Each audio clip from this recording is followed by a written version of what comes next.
Hello, Nirmala కవితా సాగరం writer గారు own painting చేశారు. ఇంచక్క తలుపుకి చూడండి, సుప్రీం హీరో అలా ఉంది నా రూమ్. ఇప్పుడు అది పసుపు ఆకుపచ్చ రూము చక్కగా ఒక ఆకారాన్ని తీసుకొచ్చాను ఈ రూమ్కి. అవి సర్టిఫికెట్లు పెట్టి చక్కగాను 3 ML LLB ఎలా మూల రెస్ట్ తీసుకుంటుందో చూడండి చక్కగా. ఇవన్నీ కవితల పుస్తకాలు అన్నమాట. ఇలా బాగా వచ్చింది. చేసే పని చెప్పుకోకపోతే తెలియని రోజులు ఇవి. మొహం చూసి మనుషుల వ్యక్తిత్వం అంచనా వేయకూడదు. చూడండి ఎంత చక్కగా వేసానో పెయింటింగ్ మాత్రం. ఇది తూర్పు సింహద్వారం గుమ్మం, దక్షిణ సింహద్వారం గుమ్మం అలా అని ఇలా కలర్స్ వేశాను. అదన్నమాట.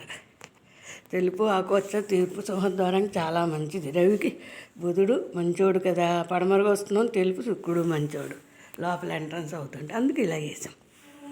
పర్వాలేదు. దేవుడు భక్తి అంటూ ఎప్పుడు ఎవరిని కూడా హింసలు పెట్టలేదు. పైకి అలా లోపలలా మాట్లాడడం, ఎక్కిరిపించడం, హేళన చేయడం, డబ్బున్న వాళ్ళని నెత్తినెట్టుకోవడం, అందరం డబ్బు ఉందని లేని వాళ్ళని అవమానించడం, ఇలాంటి వ్యక్తిత్వం నాకు లేదు. కానీ సంఘంలో ఎన్నో ఎదుర్కొన్నాను. తల్లిగారు ఇచ్చిన తరఫీదుతో ఈ పాటి జీవితాన్ని నిలబెట్టుకున్నాను. ఇది ఒక అదృష్టం. ఈ వీడియో థ్యాంక్ యూ.